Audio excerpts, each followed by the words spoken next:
मैं रोहन स्वागत करता हूं आप सभी का मेरे चैनल लर्नर्स फेलो पे। अगर आप में है कुछ सीखने का जज्बा तो ये चैनल बिल्कुल आपके लिए सही प्लेटफॉर्म है। आज हम लोग एसएससी जीएसटी पेपर 2 के ऐसे टॉपिक्स जो निबंध का आज टॉपिक है हमारा सांप्रदायिकता, इसके बारे में हम चर्चा करने जा रहे हैं और इस सीरीज़ को हम कंटिन्यू रख रहे हैं। और भी ऐसे आप हमारे एसएससी जीएसटी नाम के प्लेलिस्ट में जाके देख सकते हैं। जितने भी ऐसे इंपॉर्टेंट हैं वो आने वाले दिनों में और भी अपलोड होते रहेंगे। चलिए शुरू करते हैं, देखते हैं सांप्रदायिक टॉपिक। भारत आरंभ से ही वसुधैव कुटुंबकम अर्थात संपूर्ण जगत एक परिवार है के सिद्धांत का प्रतिपादन करता हुआ विश्व को प्रेम एवं शांति का संदेश देता रहा है, किंतु इसके बावजूद भी विश्व के अन्य देशों की भांति यह भी सांप्रदायिकता की समस्या घर कर गई है, जो देश की शांति और एकता को भंग करने का प्रयास कर रही है। सांप्रदायिकता से तात्पर्य उस संकीर्ण मनोवृत्ति से है जो धर्म और संप्रदाय के नाम पर पूरे समाज तथा राष्ट्र के व्यापक हितों के विरुद्ध व्यक्ति को केवल अपने व्यक्तिगत धर्मों के हितों को प्रोत्साहित करने तथा उन्हें संरक्षण देने की भावना को महत्व देती है। यह व्यक्ति के सर्वमान्य सत्य की भावना के विरुद्ध व्यक्तिगत धर्म और संप्रदाय के आधार पर परस्पर घृणा, द्वंद्व, ईर्ष्या तथा द्वेष को जन्म देती है। यह भावना अपने धर्म के प्रति अंधभक्ति तथा परधर्म और एवं उनके अनुयायियों के प्रति नफरत की भावना उत्पन्न करती है। उत्तर प्रदेश के मुजफ्फरनगर और अलीगढ़ में हुए दंगे सांप्रदायिक हिंसा के उदाहरण प्रस्तुत करते हैं। वास्तव में सांप्रदायिकता एक विचारधारा है जो बताती है कि समाज धार्मिक समुदायों में विभाजित है जिनके हित एक दूसरे से भिन्न हैं और कभी कभी उनमें पारस्परिक उग्र विरोध भी होता है। सांप्रदायिकता का अंग्रेजी पर्याय कम्युनलिज्म है, जो अपने मूल शब्द कम्यून से उत्पन्न हुआ है, जिसका शाब्दिक अर्थ मिलजुल कर भाईचारे के साथ रहना होता है। लेकिन इतिहास के कुछ उन विशिष्ट अवधारणाओं में सांप्रदायिकता भी शामिल है जो अपना वास्तविक अर्थ अपने मूल अर्थ से भिन्न रखती है। सांप्रदायिकता का मूल आधार धर्म। सांप्रदायिकता की विचारधारा मूलतः धार्मिकता से जुड़ी होती है। धर्म के साथ मेल करके ही सांप्रदायिकता की विचारधारा पल्लवित होती है। सांप्रदायिक व्यक्ति वे होते हैं जो राजनीति को धर्म के माध्यम से चलाते हैं। सांप्रदायिक व्यक्ति धार्मिक नहीं होता, बल्कि वह एक ऐसा व्यक्ति होता है जो राजनीति को धर्म से जोड़कर राजनीति रूपी शतरंज की चाल खेलता है। सांप्रदायिकता का इतिहास। भारत पर विदेशी मुसलमानों के आक्रमण लगभग 8वीं सदी के प्रारंभ हो गए थे, परंतु महमूद गजनवी और महमूद गोरी जैसे मुसलमान आक्रमणकारी धार्मिक आधिपत्य स्थापित करने की अपेक्षा आर्थिक संसाधनों को लूटने में अधिक रुचि रखते थे। कुतुबुद्दीन ऐबक के समय ही इस्लाम धर्म ने भारत में अपना पैर जमाया। इसके पश्चात मुगलों ने अपने साम्राज्य को संगठित करने की प्रक्रिया में इस्लाम को मुख्य हथियार बनाते हुए धर्म परिवर्तन के प्रयत्न किए तथा हिंदू एवं मुस्लिम समुदायों के बीच सांप्रदायिक झगड़ों को भड़काने का प्रयास किया। सांप्रदायिकता के प्रेरक तत्व।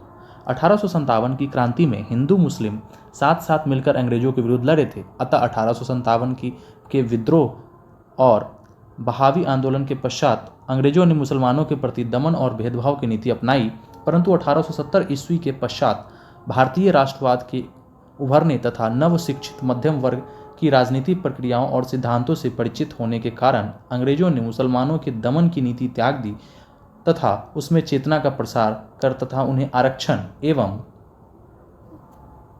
समर्थन देकर मजबूत करने का प्रयास किया, जिससे मुसलमानों को राष्ट्रवादी ताकतों के विरुद्ध प्रयुक्त किया जा सके। इस क्रम में अंग्रेजों ने सर सैयद अहमद को अपना सबसे बड़ा मोहरा बनाया। वर्ष 1909 का मार्ले मिंटो सुधार तथा वर्ष 1932 का कम्युनल अवार्ड सांप्रदायिकता को बढ़ावा देने हेतु लाया गया था। प्रसिद्ध इतिहासकार विपिन चंद्र का मानना है कि कांग्रेस ने प्रारंभ से ही चोटी से एकता यूनिट्स फ्रॉम द टॉप की नीति अपनाई, जिसके अंतर्गत मध्यम वर्ग और उच्च वर्ग के मुसलमान, जिन्हें मुसलमान समुदायों का नेता माना जाता था, को अपनी ओर करने का प्रयत्न किया गया। हिंदू और मुसलमान दोनों के द्वारा जनता की साम्राज्य विरोधी भावनाओं को सीधी अपील करने के स्थान पर यह मध्यम एवं उच्च वर्ग के मुसलमानों पर छोड़ दिया गया कि वे मुसलमान वर्ग को आंदोलन में सम्मिलित करें। इस प्रकार चोटी से एकता उपागम साम्राज्यवाद से लड़ने के लिए हिंदू मुसलमान एकता को प्रोत्साहित नहीं कर पाया। संभवतः प्रारंभ में राष्ट्रीय नेतृत्व में यह अप्रत्यक्ष सहमति थी कि हिंदू मुसलमान और सिख पृथक समुदाय हैं जिनमें केवल राजनीतिक एवं आर्थिक मामले में एकता है, परंतु धार्मिक, सामाजिक और सांस्कृतिक प्रथाओं में नहीं। इस प्रकार सांप्रदायिकता के बीज 20वीं शताब्दी के प्रथम चतुर्थांश में बोए गए। पाकिस्तान का नारा मुस्लिम लीग ने लाहौर में सर्वप्रथम 1940 में दिया। मुस्लिम जनता के विभिन्न समूहों में पाकिस्तान के बारे में विभिन्न मत थे। मुसलमान कृषकों के लिए पाकिस्तान का अर्थ था हिंदू जमींदारों के शोषण से मुक्ति। मुसलमान व्यापारिक वर्ग के लिए इसका अर्थ था सुव्यवस्थित हिंदू वास्तविक तंत्र से छुटकारा, जबकि मुसलमान बुद्धिजीवी वर्ग के लिए इसका अर्थ था बेहतर रोजगार के अवसर। भारत के संदर्भ में माना जाता है कि हिंदू मुसलमान सांप्रदायिकता के राजनीतिक एवं सामाजिक दोनों स्रोत थे और उसमें संघर्ष का उत्तरदायी केवल धर्म ही नहीं था, आर्थिक स्वार्थ और सांस्कृतिक एवं सामाजिक रीति रिवाज भी प्रमुख कारक थे, जिन्होंने दोनों समुदायों के बीच की दूरी को बढ़ा दिया और यह दूरी धीरे धीरे उग्र होकर घृणा, द्वेष, प्रतिशोध पर आधारित सांप्रदायिक हिंसा में तब्दील हो गई। सांप्रदायिकता के कारण। सांप्रदायिकता धर्म की अपेक्षा राजनीति से अधिक प्रेरित होती है। सांप्रदायिक तनाव में कर्ता धर्ता राजनीतिज्ञों का एक वर्ग होता है जो पाखंडी धार्मिक व्यक्तियों के एक वर्ग को साथ लेकर अपनी राजनीतिक स्थिति को सुदृढ़ करने एवं स्वयं को समृद्ध बनाने के लिए प्रत्येक अवसर का लाभ उठाना चाहता है और जन सामान्य के आगे स्वयं को अपने समुदाय के सबसे बड़े हिमायती के रूप में प्रस्तुत करता है। वास्तव में सांप्रदायिक हिंसा धार्मिक कट्टरवादियों द्वारा भड़काई जाती है तथा इसकी पहल असामाजिक तत्वों द्वारा की जाती है। राजनीति में सक्रिय व्यक्ति इसे समर्थन देते हैं, निहित स्वार्थी तत्वों द्वारा इसे वित्तीय सहायता दी जाती है तथा पुलिस और प्रशासकों की निर्दयता के कारण यह तेजी से फैलता है। भारत में सांप्रदायिकता के उदय एवं विकास में औपनिवेशिक शासन की भूमिका महत्वपूर्ण रही है। इसकी फूट डालो और शासन करो की नीति, जिसने 1857 के बाद सांप्रदायिक रूप धारण किया, इसका सबसे बड़ा आधार है। तत्कालीन परिस्थितियों में हिंदू संगठनों व मुस्लिम लीग की रणनीति तथा कांग्रेस के तुष्टीकरण ने भी इसके विकास में विशेष भूमिका निभाई है। किसी देश का आर्थिक विकास और वहाँ के सांप्रदायिक विचार में उपस्थिति में व्यतक्रमानुपाती संबंध देखा गया है। यदि आर्थिक विकास की गति तीव्र है तो उत्पादक गतिविधियों में संलग्न होने के कारण ऐसी विचारधारा अधिक विकसित नहीं हो पाती है, जबकि अल्प विकास की स्थिति में गरीबी और बेरोजगारी जैसी स्थितियां बनने लगती है, जिससे व्यक्ति में बेचैनी, कुंठा और आक्रामक रवैया आने लगता है और जब यह बेचैनी सांप्रदायिक विचारों के साथ मिल जाती है तो सांप्रदायिक बन जाती है। राजनीतिक अवसरवाद भी सांप्रदायिकता का एक महत्वपूर्ण कारक है। आधुनिक राजनीति में सत्ता का मार्ग जनता की संख्या पर आधारित होता है, इसलिए जनता की आस्था जीतने के लिए नेता धर्म या संप्रदाय का सहारा लेने लगते हैं, जिससे राजनीति में विखंडन की प्रवृत्ति जन्म लेती है।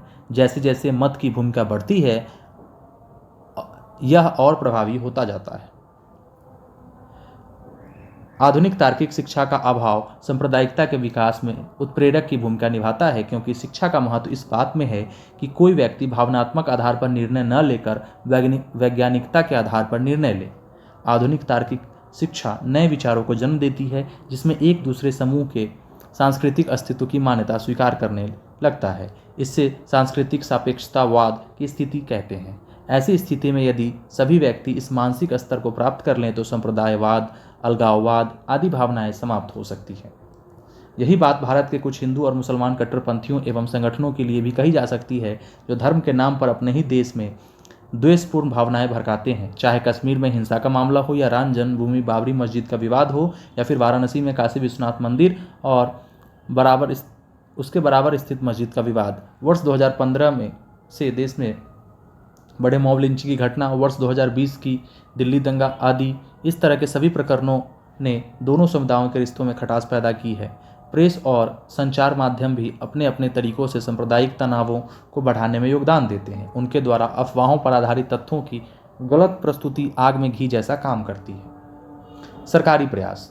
देश में सांप्रदायिकता के निवारण हेतु कानूनी, संवैधानिक व प्रशासनिक माध्यम से कई प्रयास किए गए हैं। वर्ष 1962 में पहली बार सांप्रदायिक विशेष की भावना पर नियंत्रण के लिए राष्ट्रीय एकता परिषद का गठन किया गया। राष्ट्रीय अल्पसंख्यक आयोग के गठन का प्रावधान किया गया, जिससे अल्पसंख्यकों की समस्या को अधिक बेहतर तरीके से समझा जा सके। सांप्रदायिक सद्भावना के निर्माण हेतु विशेष पुरस्कारों की घोषणा की गई, जैसे कबीर सम्मान, राजीव गांधी एकता सम्मान, सांप्रदायिक सौहार्द अवार्ड आदि। राष्ट्रीय सांप्रदायिक प्रतिष्ठान की स्थापना की गई, जिसका उद्देश्य सांप्रदायिक सद्भाव, भाईचारा तथा राष्ट्रीय एकता को बढ़ावा देना है। धार्मिक संस्थान दुरुपयोग की रोकथाम कानून 1988 बनाया गया है, जिसका उद्देश्य किसी भी धार्मिक स्थल की पवित्रता को बनाए रखना तथा राजनीतिक तथा सांप्रदायिक कार्यों के लिए दुरुपयोग किए जाने से रोकना है। पूजा स्थल विशेष स्थल कानून 1991 बनाया गया है, जिसमें पूजा के किसी भी स्थल की स्थिति जो 15 अगस्त 1947 को विद्यमान थी को बदलने पर रोक लगाई गई है। सांप्रदायिक हिंसा के शिकार लोगों के लिए केंद्रीय योजना संचालित है, जिसके अंतर्गत मुआवजे के अतिरिक्त 3 लाख रुपए की सहायता देती है।